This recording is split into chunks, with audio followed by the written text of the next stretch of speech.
Hey guys, so today I want to take a look at the new concept here for a edge-to-edge iPhone 6.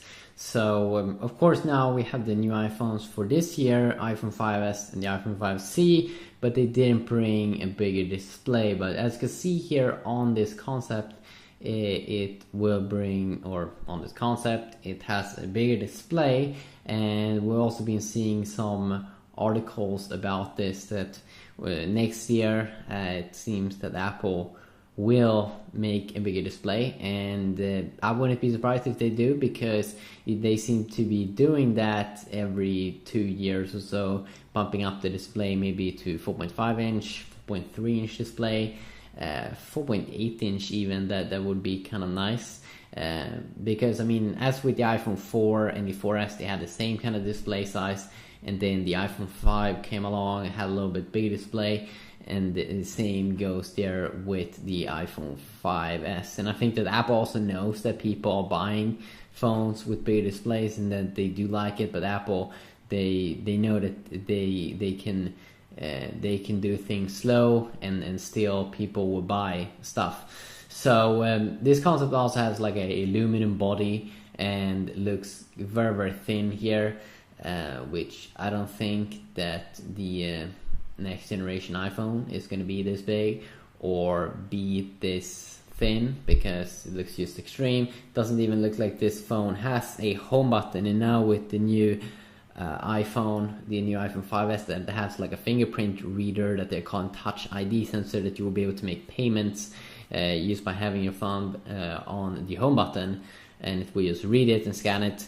I definitely do believe it will still, I mean, Apple will continue to use like the home button, because why would they only have Touch ID sensor in one of their iPhones and then just stop having it? I definitely also do believe that payments, that more people will do payments, because it just will be easier. Many times you try to do a payment and you need your password, and still this will be sort of like a password. Of course it's your hand, but it will be an easier way to make payments into iTunes, and I think that it will work in the App Store, but I can't tell for sure because I haven't got my hands on the device, and I haven't watched the keynote at the moment, so I can't really tell.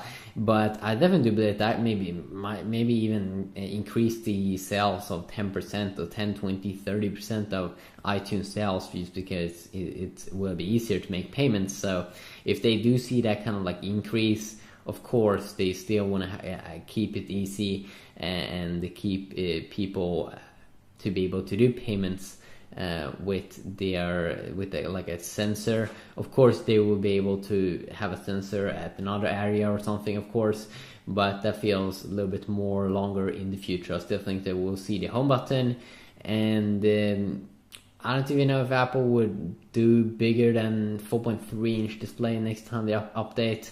4.5 would maybe very likely. It feels that would be a good step, because Apple have been going from 3.5 and then they went to 4, and then of course with the bigger display they might want to increase the resolution on the display, and hopefully also that would make so they can stop in a way better battery life, because the iPhone will be bigger.